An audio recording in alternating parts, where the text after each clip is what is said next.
ako po ay magamit. Sabi po dito sa verse 9, kami ni Apollos ay nagtutulungan bilang mga manggagawa ng Diyos, at kayo'y tulad ng bukirin na ipinapasaka sa amin ng Diyos. Mayahalin tulad din kayo sa isang gusali na kanyang itinayo. Okay? Sabi po dito sa verse 10, at ako naman bilang dalubhasang tagapagtayo ang siyang naglagay ng pundasyon ayon sa kakayahang ibinigay sa akin ng Diyos. Pagkatapos iba namang manggagawa ang nagpapatuloy sa pagtatayo ng gusali, ngunit kailangan maging maingat ang bawat nagtatayo dahil wala ng pundasyong maaari pang ilagay maliban sa nailagay na, at ito'y walang iba kundi si Jesucristo. Okay, salamat po sa Panginoon. Nagpapasalamat po tayo sa Panginoon. Ako po'y personal na nagpapasalamat sa akin po mga pastor na nanguna po sa akin pong buhay. Siguro unang-una na po yung aking pong tatay, si Apostol Pablo, Pastor Paul Masaredo po, at yung aking pong tito, Pastor Joseph. Nandyan din po yung impluensya ng Pastor Jordan. At syempre, nung ako po ay bata, Pastor Leopoldo. Papasalamat din ako po sa Panginoon sa buhay ng ating Pastor Luis. At yung iba pa po natin mga kapastoran na Pastor Luis Bailon po. At iba pa mga kapastoran na patuloy na ginamit ng Panginoon. Maging yung mga teachers natin, preachers, evangelists, at iba nating mga lingkod ng Panginoon sa internet na patuloy din na nagpapalago sa atin. Salamat sa Panginoon. At tulad nga dito sinasabi, kami ni Apollos ay nagtutulungan bilang mga manggagawa ng Diyos. No? Salamat sa Panginoon sa mga lingkod po niya na kanyang tinawag, so that we are continually build up, na tayo po ay tumibay sa atin pong pananampalataya sa Panginoon. Alam niyo po, nakakalungkot siguro mapunta ka sa state na Christian ka pero wala kang pastor.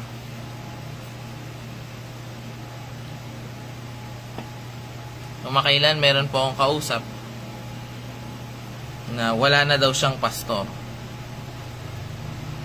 At siguro dahil lumipat siya ng lugar o ano pa man po mga bagay. Nakakalungkot pagka dumadating sa punto na yung growth mo spiritually ay nagiging stagnant.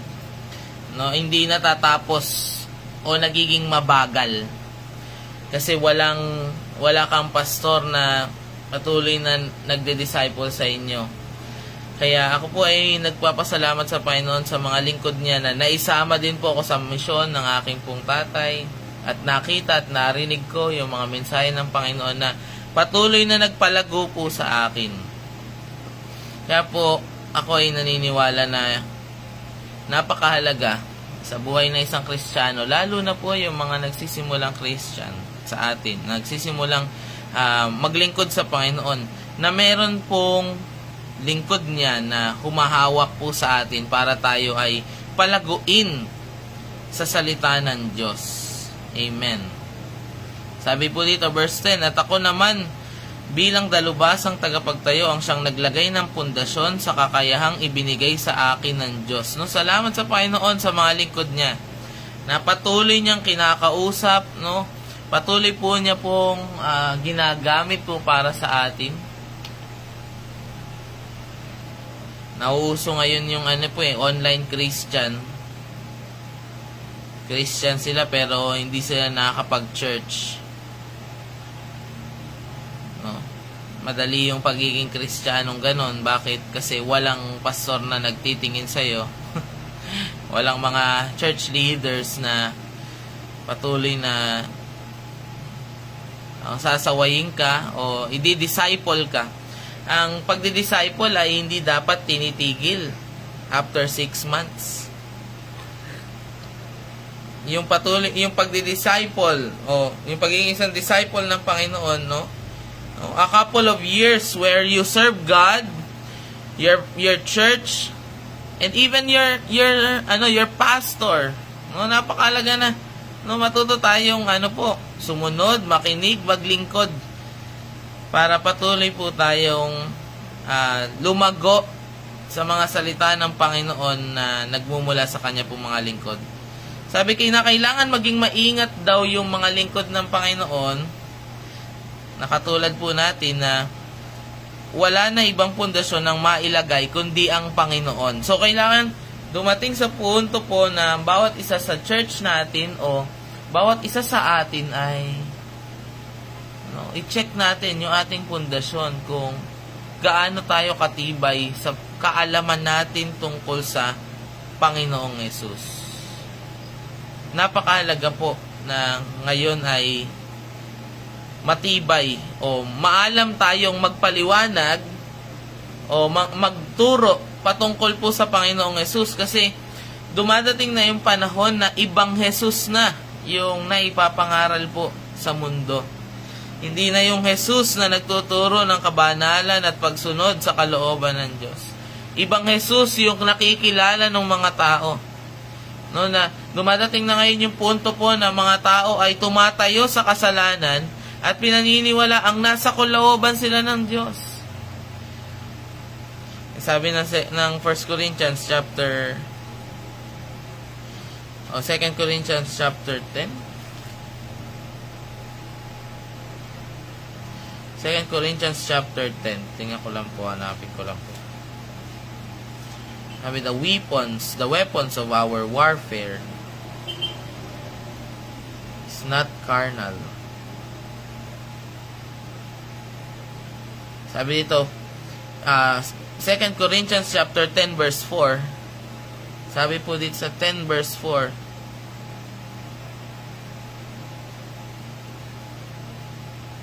Sabi dito po, the weapons we fight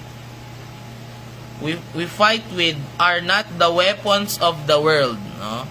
Mga lingkod ng Panginoon ay wala po mga baril na ginagamit sa kanila pong miyembro. O tayo po wala tayong mga espada. No, the weapons we fight with are not the weapons of the world.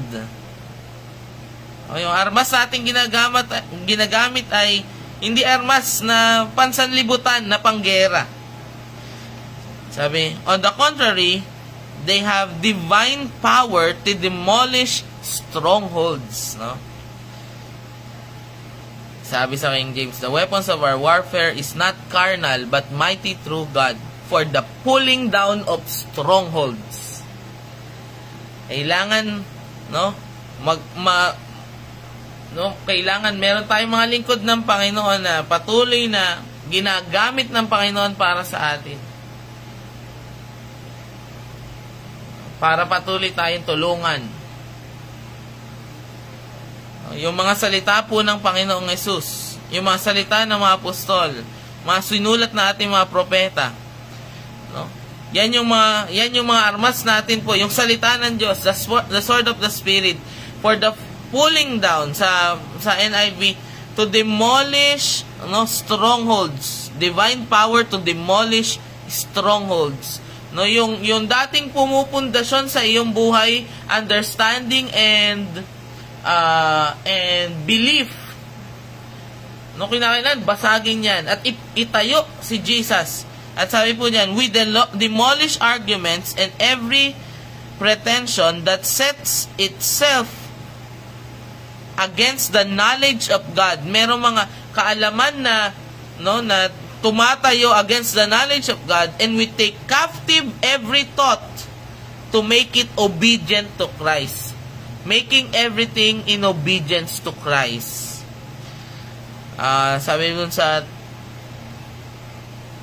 Sabi dito sa Tagalog po, winawasak namin ang kanilang maling pangatwiran na tulad ng matibay na pader na humadlang sa kanila na makilala ang Diyos. Kinukumbinsi namin silang sundin ang Diyos.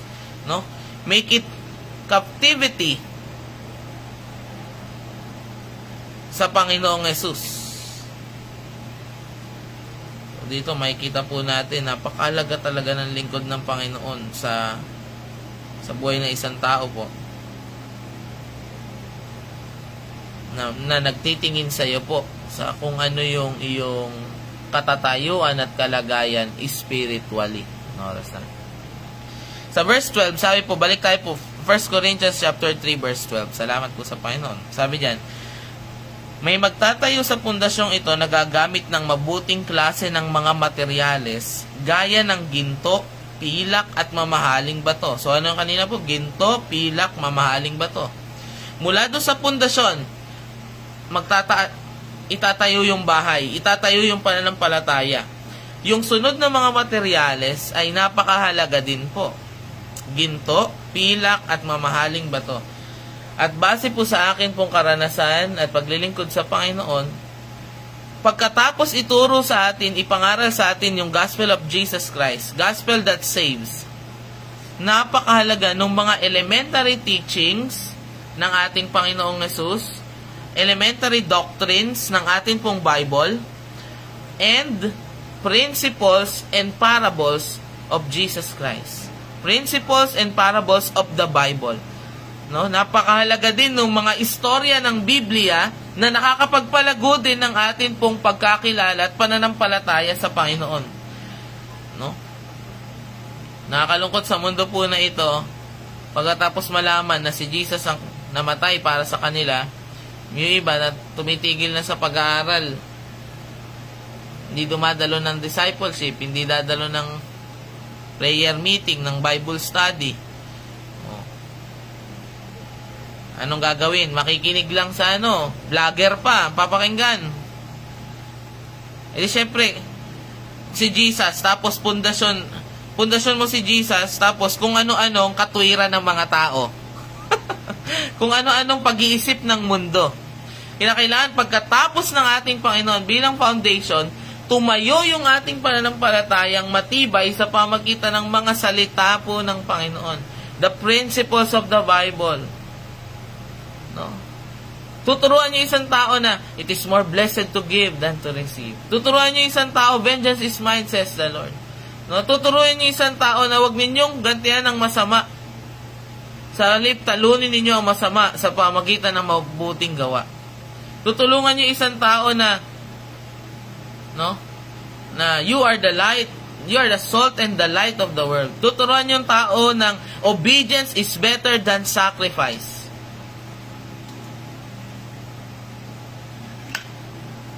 Amen. Tuturuan niyo isang tao ng as the deer panted for the water, so my soul longeth after thee.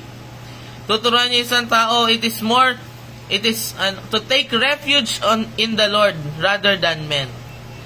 Kinakailangan proper teaching. Kumain talaga tayo po ng Word of God. Sapagkat verse 14, kung itinayo, sabi dito po, sabi, meron namang gagamit lamang ng kahoy, tuyong damo at dayami. Sabi yan, ngunit sa araw ng paghukom, makikita ang kalidad ng itinayo ng bawat isa dahil susubukin ito sa apoy. Ang hirap po pagka ako magtuturo po nito, pero tayong mga lingkod po ng Panginoon ay kinakailangan maging maingat sa kung anong filosofiya ang ating pong nasasabi sa mga anak ng Diyos. Kasi makikita daw yung kalidad kung ano yung materyales na iginamit para tumayo ang iyong pananampalataya. Pagka hindi matibay at hindi quality yung Word of God na kinain ng isang tao, naku, pagka dumanyan sa apoy, naku, pagka dumating yung paghukom. Sabi sa verse 14, kung itinayo ay hindi masusunog, tatanggap ng gantimpala ang nagtayo. Ngunit kung ito na may masusunog, wala siyang tatanggaping gantimpala, ganun pa man maliligtas siya, ngunit tulad lamang ng isang taong nakaligtas sa sunog na walang naligtas na kagamitan. Pwedeng ikaw na lingkod ng Panginoon ay tumayong matibay. Pero kung hindi na build up yung pananampalataya ng mga tao, building men is greater than building structures. Na kailangan maging matibay yung pagkakatayo, pagkakagawa sa pananampalataya po natin. Ang tinutukoy po dito ay hindi po lang ministry. Ang tinutukoy po dito ay pagtatayo ng pananampalataya sa Panginoon. Sabi po ng verse 16, hindi nyo ba alam kay templo ng Diyos at ang Espiritu ng Diyos naninirahan sa inyo? Ang sino mang wawasak sa templo ng Diyos, niyo po ay parurusahan niya dahil banal ang templo ng Diyos at ang templong iyon ay walang iba kundi kayo. Ito ginagamit po natin to sa katawan Pero wala po tayo nabasang katawan mula verse 9. Ginagamit nila po itong verse 16 and 17 para sabihin na, ikaw tumataba ka na, ikaw pumapayat ka na, winawasak mo yung templo ng Diyos. Wala naman tayo nabasang tungkol sa katawan po Ang ibig sabihin po nitong winawasak yung templo ng Diyos, winawasak yung pananampalataya ng mga tao na sa church. Sa pamagitan ng pag-i-input ng mga doktrinang nagpapabalik sa mga tao sa paggawa ng kasalanan. Sa pamagitan ng pagda-download ng mga katuruan na nagsisira ng pananampalataya ng mga tao. Kaya iniwan yung pananampalataya kay Jesus, nanampalataya na naman yung mga tao sa kanilang mga sariling gawa o sa ibang mga pamamaraan. Nahaluan na tuloy yung genuine faith in Jesus Christ. Naintindihan po ba natin? Kaya sabi po dito sa verse 18, makikita po natin, huwag ninyong dayain na inyong sarili kung meron man sa inyo na nag-aakalang siya ay marunong ayon sa karunungan ng mundo. Yun. Dito na natin makikita na yung ginto, pilak at mamahaling bato, ang ibig sabihin po nito ay pananalangin, pangangaral ng salita ng Diyos, pag-aayuno, presensya ng Diyos, ang banal na spirito, quality. Pero may mga tao na natayo yung pananampalataya nila sa pamagitan ng karunungan ng mundo, kung ano-ano ang sinesermon ngayon po sa internet. Hindi lahat. Pero merong mga iglesia ngayon po na nagsasabing sila ay sa Panginoon. Pero yung mga tao ay hindi lumalago sa salita ng Diyos.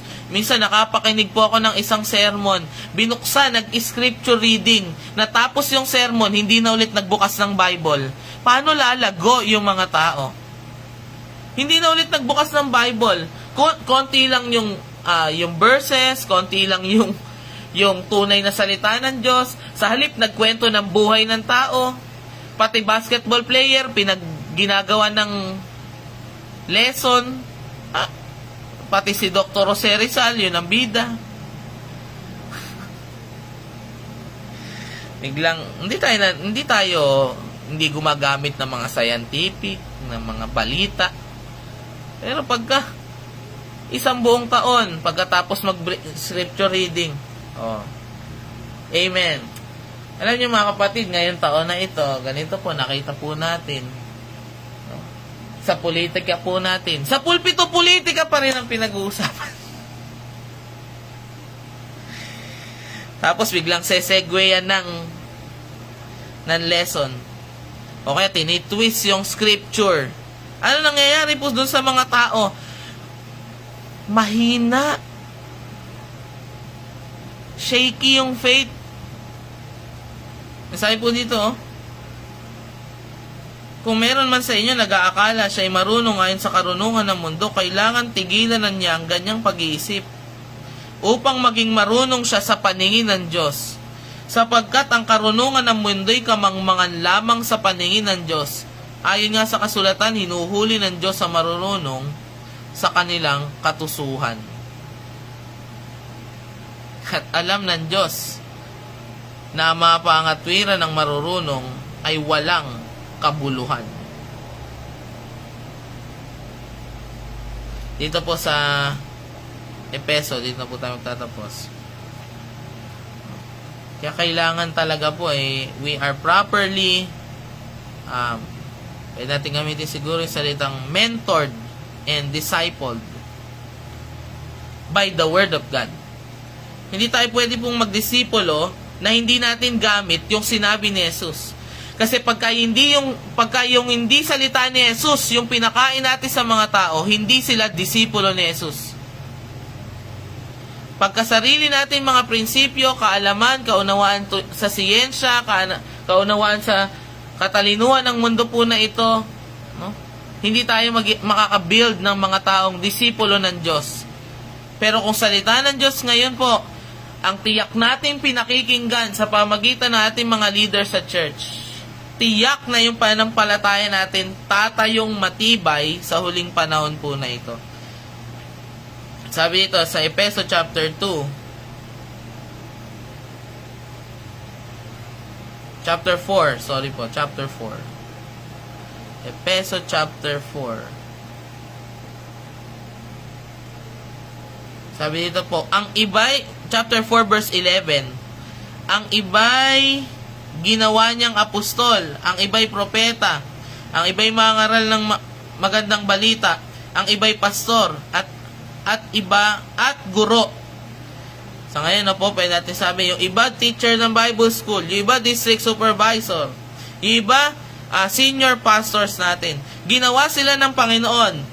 Sabi verse 12, ginawa niya ito para ihanda sa paglilingkod ng mga pinabanal at para lumago at maging matatag. Bihira.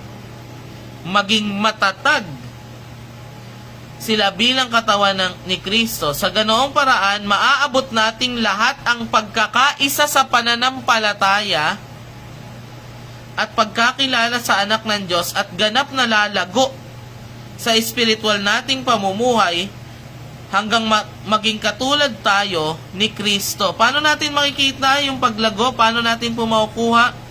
Sabi po dito, maabot yung pagkakaisa sa pananampalataya, doctrine. Pagkakaisa sa pananampalataya at pagkakilala sa anak ng Diyos and the gospel. Stand firm in our faith and the gospel of Jesus Christ, the knowledge of truth about His Son, the revelation of Jesus Christ. Pag naging matibay ka sa pananampalataya sa Panginoon, lalago. Hindi yung pagka nadagdagan na yung chords. Thank God for praise and worship and music ministry. Pero kung nadadagdagan lang yung kanta mo, lalo pa ngayon, yung mga kanta po natin sa internet, hindi po scripturally aligned.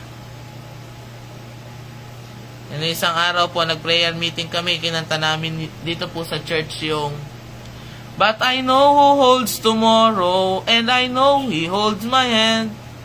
But the one who feeds the sparrow, sabi. No, yung mga lyrics ng hymno, very scriptural. Ngayon, yung mga kanta natin po, na naririnig, ay iba wala sa Bible. O yung iba hindi masagana sa salita ng Diyos. At ano sabi, kapag ka naabot natin to, nasa verse 14 po ako, nag-overtime na po ata ako. 6 o'clock.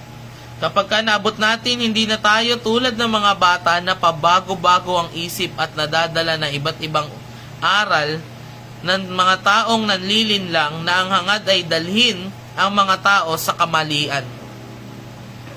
Sa halip, mananatili tayo sa katotohanan ng may pag-ibig upang sa lahat ng bagay maging katulad tayo ni Kristo, discipleship, na siyang ulo ng iglesia. Followers of Jesus Christ. Salamat po sa Panginoon. It is hard. It's a long process. Discipleship is not 6 months program. Discipleship, ay magpapatuloy sa isang tao hanggat hindi natin nagiging kamukha si Jesus. Sabi sa Galatia, Mga anak, hanggat hindi nakikita si Jesus sa buhay ninyo, maghihirap akong kagaya na isang babaeng nanganganak. Na ibig sabihin ni Pablo, oo, nakuha mo na yung kaalaman. Oo, alam mo na itong mga bagay na ito. Pero kung yung mga bagay na alam mo ay hindi nagtulak sa'yo para yung buhay mo kagaya ni Jesus, hindi pa tapos ang discipleship mo. Pwede tayong graduate sa kung ano-anong kahit pag graduate tayo sa Bible School. Hallelujah. Ako ay graduate din sa Bible School. Pero nakita ko yung aking sarili na kulang pa at kailangan pang magpasakop, no? Sa mga kaidaran ko po na nag-graduate ng Bible School, no? Hindi pa sapat. We need to continually learn more about God. Kailangan patuloy tayo mag-seek sa Kanya, patuloy lumago yung ating pong understanding at kaalaman sa Panginoong Hesus hanggang sa makita natin sarili natin kagaya na rin ng buhay ng ating Panginoong Hesus.